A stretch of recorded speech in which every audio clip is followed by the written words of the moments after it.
Hai, kembali dengan saya Johan di Satu Visual Indonesia Channel. Beberapa minggu yang lalu saya sudah merilis satu video review detail mengenai YOLO Box Pro ya. Ini saya kembali dikirimin lagi YOLO Box Mini ya. Mari kita lihat apa kelebihan dan kekurangan dari YOLO Box Mini ini dibandingkan dengan saudara-saudaranya yang sebelumnya. Let's get started.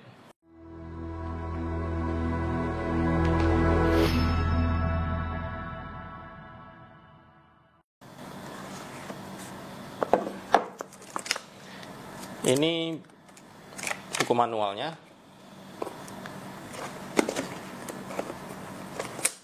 Ini unitnya. Ada quick guide. Ada 2 box di dalamnya. Kita lihat apa isinya. Oke, ini call shoe ya, buat mounting, dan juga satu pin untuk membuka SIM card di sini. Oke, kita nggak pakai dulu. Di sini ada kabel Type C to Type A ya. Oke, kita rapikan kembali.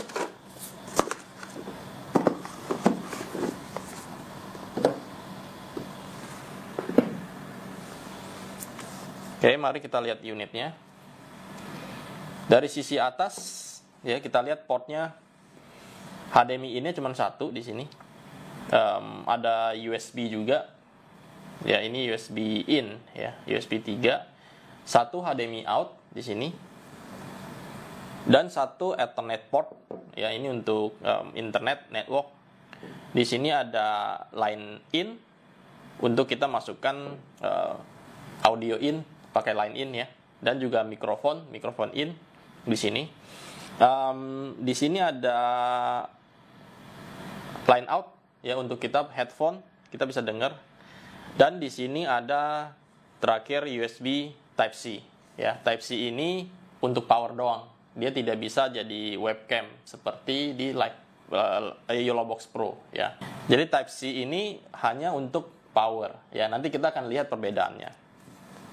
Dari sisi kanan dan kiri sudah tidak ada apa-apa. Dari sisi bawah kita lihat di sini seperti biasa ada untuk mount ya, dan untuk SIM card di sini. Saya sudah masukkan SIM card dan juga untuk SD card di sini ya. Oke, kita lihat dari sisi belakang yang ada sedikit perubahan. Di sini ada fan ya. Dan untuk layarnya itu adalah 5,5 inch ya. Oke, mari kita lihat perbedaannya secara spek dengan YOLO Box biasa dan YOLO Box Pro. Oke, mari kita lihat ya. Untuk YOLO Box Pro, dan YOLO Box Mini, ya, ini adalah perbedaannya.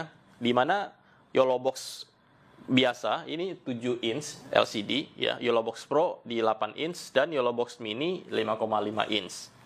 Dan untuk brightness-nya, perbedaannya adalah dari sisi YOLO Box Pro masih 400 nit ya, dari sisi YOLO Box biasa 350, dan luar biasa YOLO Box Mini malah 500 nit ya. Jadi untuk di luar akan terasa lebih terang daripada YOLO Box Pro maupun YOLO Box biasa. Untuk dari sisi inputnya ya, dari YOLO Box biasa hanya memiliki 2 HDMI input, sedangkan YOLO Box Pro yang kemarin kita tes itu memiliki 3 HDMI input ya. Tapi untuk YOLO Box Mini malah tinggal 1 ya. Jadi HDMI inputnya tinggal 1. Terus untuk USB-C ya, di mana YOLO Box biasa dan YOLO Box Mini Type C-nya ini hanya untuk power charging ya, untuk kasih power. Sedangkan untuk YOLO Box Pro ini kita bisa masukkan sebagai webcam di komputer ya. Kita bisa masukkan untuk didetek sebagai kamera di vMix maupun OBS. Nah, ini penting sekali ya. Untuk YOLO Box Pro yang kemarin kita tes, dia ada 5 yang bisa kita masukkan secara fisik, yaitu 3 HDMI dan 1 USB biasa dan 1 USB-C ya. Sedangkan untuk YOLO Box Mini ini dia memiliki HDMI in 1 dan USB 1. Cuman ini tidak bisa diambil secara berbarengan. Jadi basically unit YOLO Box Mini ini bukan switcher Jadi tinggal kita harus milih apakah kita mau menggunakan input HDMI atau menggunakan input USB. Jadi dia bukan switcher ya. Kalau untuk YOLO Box Pro kita bisa switch antara HDMI input maupun USB ya, dan juga YOLO Box biasa. Untuk audio input hampir sama dia dengan YOLO Box Pro ya. Dia memiliki line in dan mic in. Nah, untuk USB out tadi kita sudah singgung, ini dia tidak ada. Jadi tidak bisa kita gabungkan ke laptop. Untuk CPU dari YOLO Box biasa ini masih Qualcomm 625. Ini masih tipe lama. Sedangkan YOLO Box Pro dan YOLO Box Mini sama-sama memiliki prosesor yang cukup besar dan cukup bagus ya, di Qualcomm untuk 660 ya. Jadi basically YOLO Box Mini ini sangat powerful ya.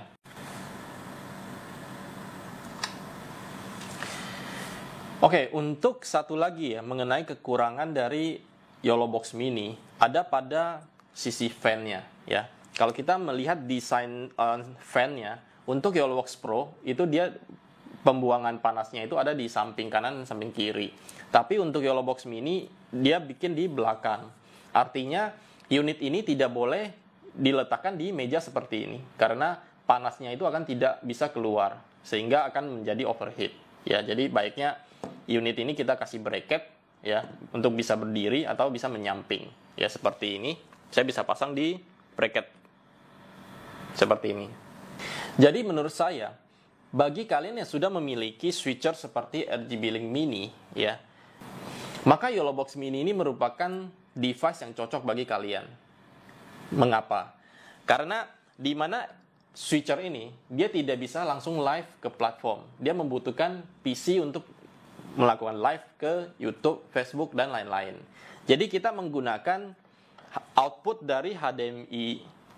HDMI dari RGB Link Mini ini masuk sebagai input dari YOLO Box Mini ya, sehingga kita bisa melakukan switching di RGB Link Mini dan kita melakukan overlay di YOLO Box Mini ya. Jadi kita bisa melakukan image overlay, bisa melakukan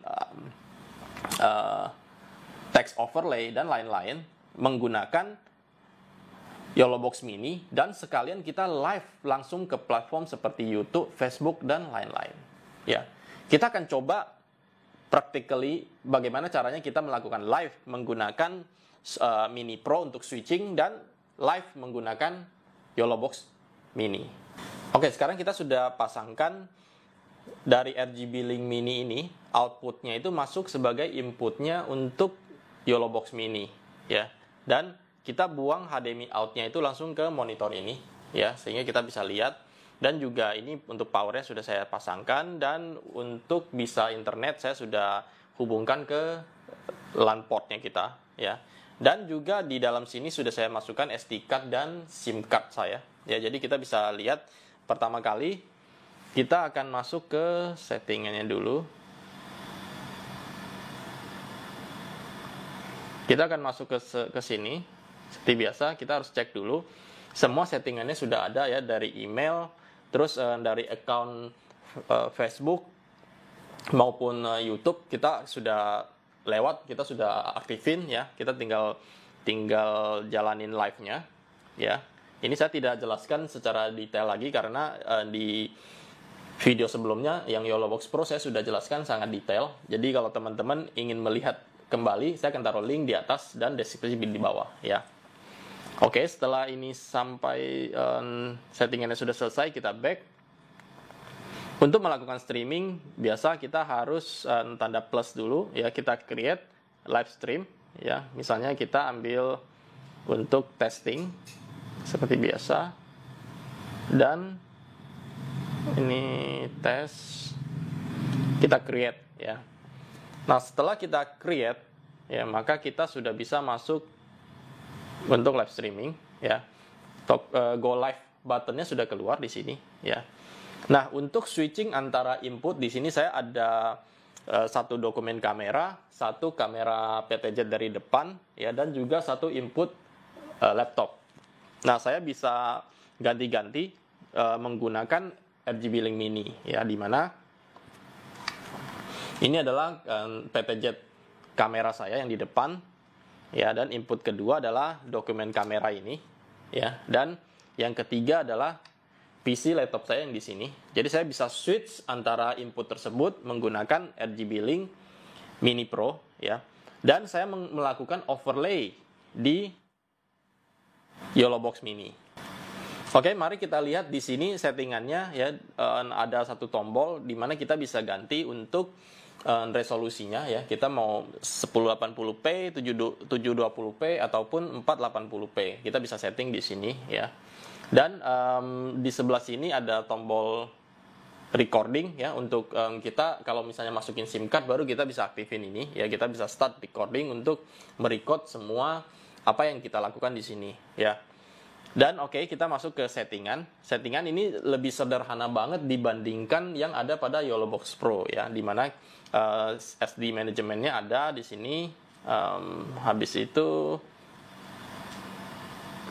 ada program out, ya, di mana kalau saya program out maka hasil outnya itu tidak ada previewnya, tidak ada settingan-settingan tersebut, ya. Jadi karena saya sekarang ingin tunjukin settingan yang ada di dalam YOLObox Mini, maka saya disable dulu untuk program outnya, ya. Dan di sini ada streaming, ya. Kita streaming mode-nya itu kita mau menggunakan YOLO Live Multi Streaming Service atau Direct Single Platform, ya. Terus di sini ada encoding sama seperti YOLObox Pro, ya. Kita mau pakai CBR atau VBR, ya. Saya sudah jelaskan detail perbedaannya apa di video sebelumnya, ya, bitrate. Nah, bedanya sekarang yang YOLObox Pro dengan YOLObox Mini di FPS juga sangat signifikan, di mana YOLObox Pro itu, ya, FPS-nya itu cuma bisa disetting sampai 30 FPS doang, ya.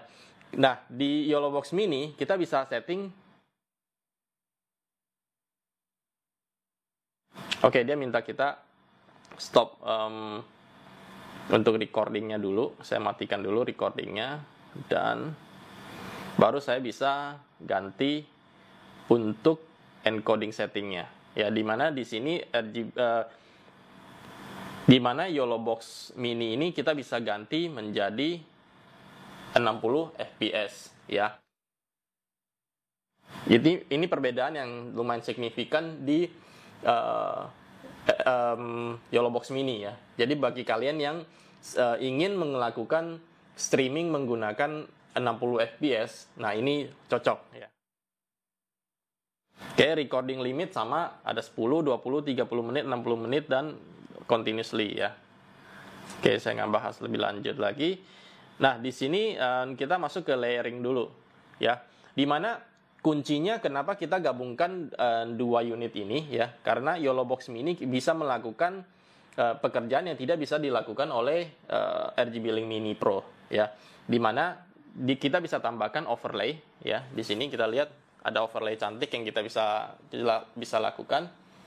Kita bisa setting juga seperti biasa, kata-katanya bisa diganti dari sisi desain, ya. Kita nggak bahas sampai ke sana. Kita back. Oke, kita matikan dulu. Dan juga kita juga bisa masukkan teks berjalan, ya, teks overlay, ya. Kita bisa lihat di sini sudah keluar, ya. Kita bisa ganti warna juga, font dan segala macam bisa kita ubah. Nah, kita juga bisa tambahkan secara manual, ya. Misalnya saya ingin menambahkan image overlay, ya. Setelah SD card kita sudah diketemukan, kita bisa keluarkan image overlay kita. Misalnya saya ingin tambahkan logo, ya. Oke, saya bisa tambahkan logo. Ini saya kecilkan scale-nya. Saya tarik ke bagian atas. Saya kecilkan aja, ya. Saya done. Ya, maka setelah itu saya aktifkan logonya, maka keluar, ya, logo overlay-nya. Oke. Atau kita coba tambahkan yang lain, misalnya lower third, ya. Kita pakai yang ini. Ini coba kita masukkan nama saya, subtitlenya YOLObox Mini. review. Taruh dulu, mau ditaruh di mana ya? Saya taruh di bagian bawah aja dan saya done. Maka setelah saya aktifkan, ini saya matikan dulu yang lain. Oke, maka lower third kita sudah jadi ya.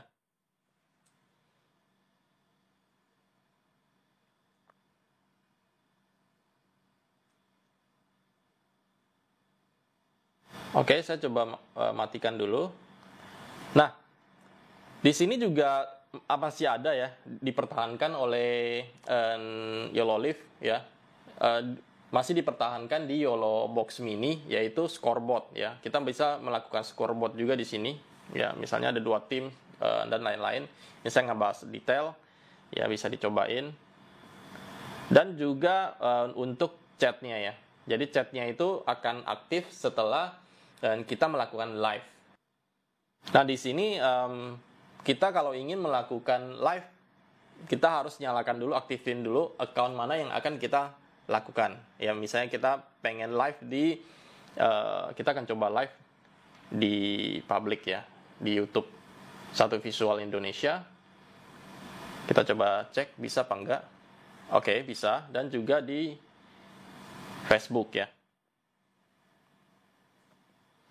Oke, setelah itu di timeline public kita done.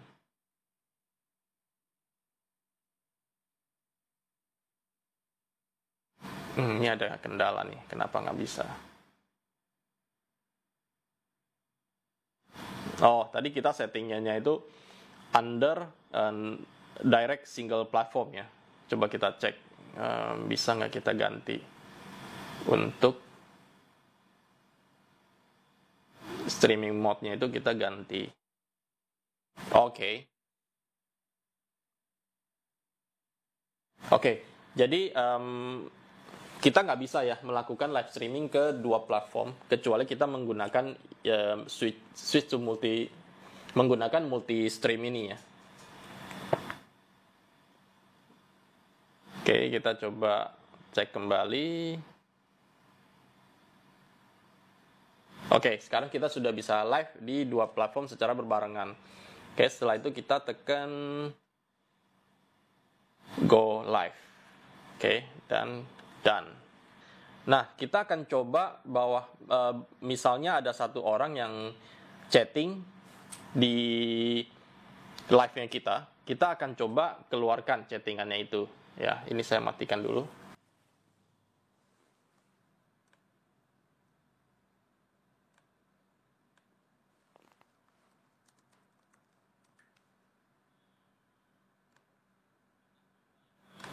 Oke, ini sekarang live ya. Jadi saya coba chatting pakai account saya yang satu lagi.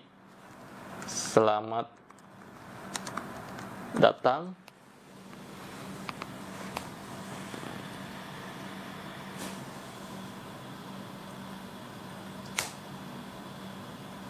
Halo. Oke. Nah, di sini sudah keluar ya. Saya akan coba munculkan.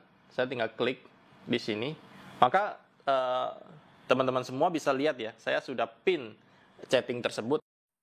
Oke, demikian review singkat mengenai YOLO Box Mini ya, dan juga perpaduan antara RGB Link Mini dengan YOLO Box Mini. Jangan lupa like dan subscribe video ini ya, juga share dan bunyikan loncengnya agar kalian ternotifikasi untuk video saya yang selanjutnya. Terima kasih sudah menonton dan salam Satu Visual Indonesia.